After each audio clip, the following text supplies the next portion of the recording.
नमस्कार साथियों, जय श्री कृष्णा। आपके एग्ज़ाम ख़त्म हो गए और अगर आपके बोर्ड नहीं है तो 2-3 दिन में आपका परीक्षा परिणाम भी सामने आ जाएगा और आपको अग्रिम शुभकामनाएं कि आप अच्छे नंबरों से पास हो। लेकिन देखो, जो बड़ी बड़ी कोचिंग होती है या बड़े बड़े इंस्टीट्यूट होते हैं और आपने देखा सुना होगा कि इस बच्चे के 93% बन गए, इस बच्चे के 97% बन गए। वो कैसे बनते हैं? क्योंकि जो शांति काल में तैयारी करता है तभी बनता है। अभी जैसे शांति काल है, कोई किसी प्रकार का नहीं है, गर्मी की छुट्टियां पड़ने वाली है, सब इधर घूमने जाएंगे उधर घूमने जाएंगे। अगर आपको वास्तव में पढ़ाई करनी है, वास्तव में अच्छे परसेंटेज लेके आने हैं तो अभी से पढ़ाई स्टार्ट कर दो।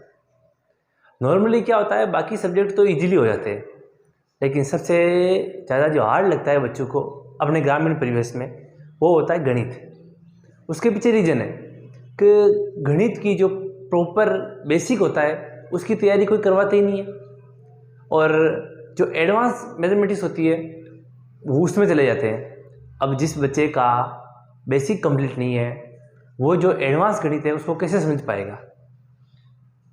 मतलब जैसे ही 6ठी 7वीं 8वीं पढ़ के बच्चा 9th क्लास में जाता है, तो 9th क्लास में उसे जो टीचर पढ़ाने आएंगे वो डायरेक्ट यही पढ़ाएंगे कि इतना तो आप जानते हो, इससे आगे हम पढ़ते हैं। क्योंकि जो सारा सिलेबस होता है वो पहले से रिलेटेड होता है।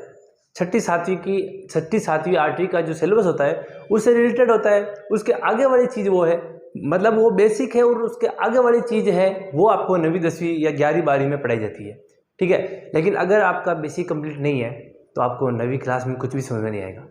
एग्जाम्पल के तौर पर देखें तो हम, जैसे मैं 9th क्लास के बच्चों को डायरेक्ट बोल दूं,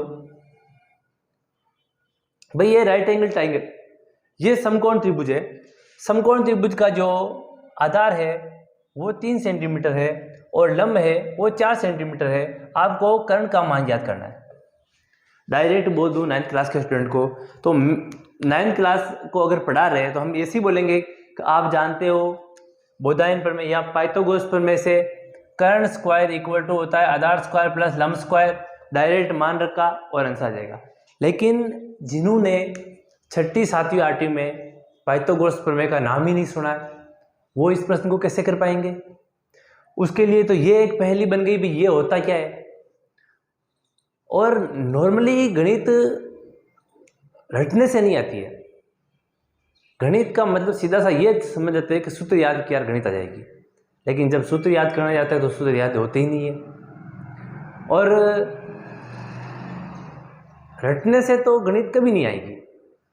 जैसे क्रिकेट के फैन हो ना आप, तो आपने देखा होगा कि एक ओवर मतलब 6 गेंदे, कोई कहते हैं कि 2 ओवर बचे हैं और 19 रन चाहिए, तो आपके दिमाग में सीधा क्या आएगा? 12 गेंदे बची, 19 रन चाहिए, आराम से बन जाएंगे। ऐसे ही सोचते हैं। तो एक ओवर में 6 गेंद आपने किसी को रटवाई क्या? नहीं रटवाई, ऑटोमेटिक याद हुई। गणित के फॉर्मूले गणित को इजी करने के लिए बनाए जाते हैं, ना कि रटने के लिए। मतलब गणित का जो इतना बड़ा मेथड होता है उसको इजी करने के लिए, इतना करने के लिए फॉर्मूले बनाए जाते हैं। और हम क्या करते हैं, उन फॉर्मूलों को रटते थे। तो फॉर्मूले रटने से कभी गणित नहीं आएगी, गणित को समझना पड़ेगा। टैलेंट बड़ी चीज़ नहीं है, जुनून बड़ी चीज़ है। अगर आपके अंदर गणित सीखने का जुनून है तो टैलेंट अपने आप उभर कर आएगा। ज़्यादा कुछ नहीं है, गणित का जो बेसिक है उसके अंदर अगर आपको बेस कंप्लीट है तो आप आराम से पूरी गणित 9वीं 10वीं की इजीली कर सकते हो। बेस में कुछ नहीं है। इन गर्मियों की छुट्टियों का सदुपयोग कैसे करें वो मैं बताता हूँ, क्योंकि बेसिक चाहिए ही चाहिए।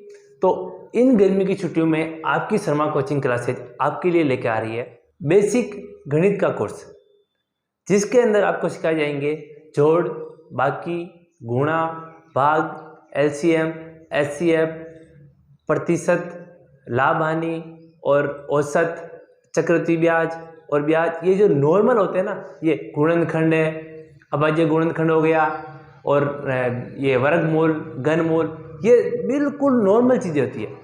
अगर ये आपको आती है ना तो आप आराम से कोई सा भी प्रश्न हो इजीली कर सकते हो, सिर्फ समझना है बाद में।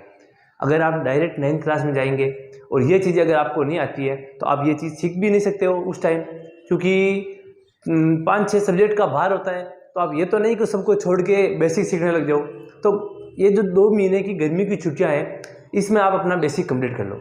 तो हमारी जो क्लासें हैं वो अपने ऑफलाइन क्लासेस स्टार्ट हो रही है 8 मई 2023, 8 तारीख से स्टार्ट हो रही है।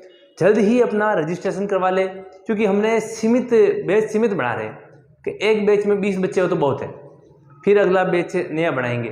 तो 20 बच्चे होने से फ़ायदा ये है कि हम प्रत्येक इंडिविजुअल एक बच्चे पर ध्यान दे सकें।